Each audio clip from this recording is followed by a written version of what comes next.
Hello नमस्ते दोस्तों, एक बार फिर से स्वागत है आपका अपना YouTube channel RK coaching centre में। तो कैसे हैं आप लोग? उम्मीद करते हैं आप सभी अच्छे होंगे।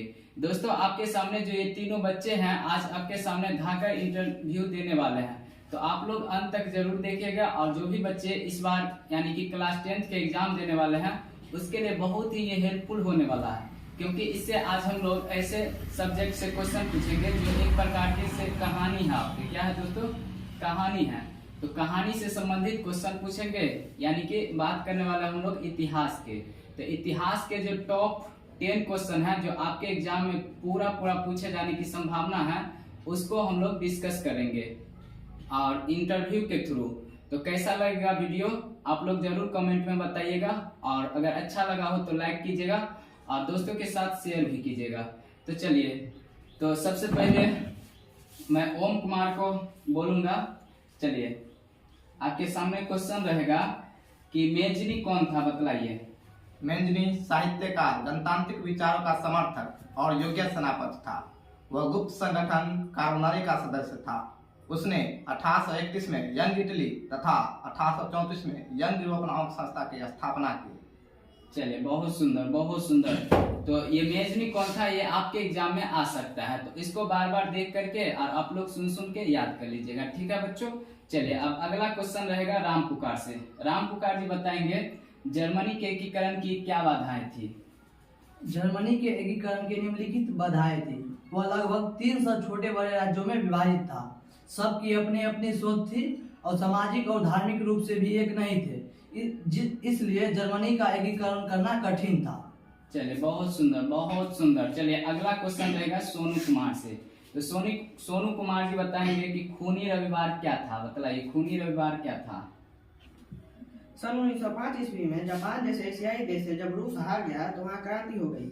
लोगों ने राजभवन को रोटी दो किनारे के साथ घेर लिया और सेना ने उन निहत्तर लोगों पर गोलियां चलानी शुरू कर दी। उस दिन हजारों लोग मारे गए और उस दिन रविवार का दिन था। उस दिन से उस स्थिति को खूनी रविवार कहा जाने लगा। चलिए, बहुत सुंदर, लाजवाब। चलिए, अगला क्वेश्चन फिर से रहेगा ओम कुमार से। ओम कुमार बताइए अक्टूबर क्रांति क्या थी। 7 नवंबर 1917 को बोल्शेविक दल ने बलपूर्वक रूस पर कब्जा कर लिया। इसे इतिहास में अक्टूबर क्रांति कहा जाता है, क्योंकि उस दिन पुराने कैलेंडर के अनुसार 25 अक्टूबर की तारीख थी। चलिए, बहुत सुंदर। फिर से राम पुकार बतलाइए सर्वहारा वर्ग से आप क्या समझते हैं? सर्वहारा वर्ग क्या है, बतलाइए। समाज का ऐसा वर्ग जिसमें मजदूर आम किसान लोग शामिल हो उसे ही सर्वहारा वर्ग कहते हैं। चलिए, बहुत सुंदर। समाज का वैसा वर्ग जिसमें मजदूर एवं आम गरीब लोग शामिल हो उसे क्या कहा जाता है? सर्वहारा वर्ग। ठीक है बच्चों, आप लोग भी सुन के याद कर लीजिएगा। चलिए, नेक्स्ट क्वेश्चन रहेगा सोनू से। बतलाइए क्रांति से पूर्व रूसी किसानों की स्थिति कैसी थी, यानी क्रांति से पूर्व रूस के किसानों की स्थिति कैसी थी, बतलाइए।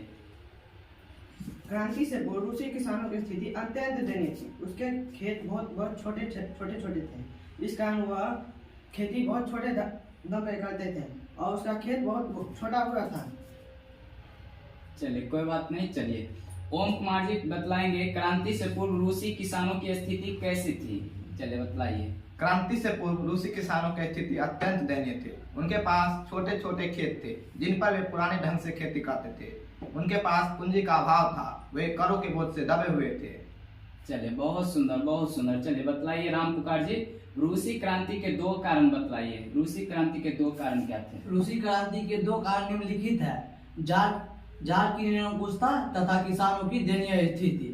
चलिए, जार क्या था दोस्तों? तो जार था रूस के सम्राट को ना जार कहा जाता था। तो 2 कारण था, जार की निरंकुशता यानी कि सम्राट की निरंकुशता, और दूसरा क्या था कि वहाँ के किसानों की दयनीय स्थिति। ये 2 कारण आपको याद रखना है रूसी क्रांति का। चलिए, नेक्स्ट सोनू जवाब देंगे एक तरफा अनुबंध व्यवस्था क्या थी, बतलाइए। एक तरफा अनुबंध व्यवस्था एक तरह की बंधुआ मजदूरी थी जिसमें किसानों को कोई अधिकार प्राप्त नहीं था और मजदूरों को भी कोई अधिकार प्राप्त नहीं था, जबकि मालिकों को असीमित अधिकार प्राप्त था जिससे वह बहुत से किसानों से मजदूरी करा सकते थे। चलिए, बहुत सुंदर। एक तरह से बोला जाए दोस्तों तो एक तरफा अनुबंध व्यवस्था में ना एक तरफ जो मालिक होते थे उसको असीमित अधिकार था, लेकिन मजदूरों को कोई भी अधिकार प्राप्त नहीं था। इसको एक तरफा अनुबंध व्यवस्था कहा जाता था। चलिए, नेक्स्ट जवाब देंगे ओम कुमार जी। बतलाइए हुआ आंदोलन क्या था, बतलाइए। वह आंदोलन एक प्रकार का क्रांतिकारी एवं धार्मिक आंदोलन था जिसे बौद्ध धर्म वालों ने चला रखा था।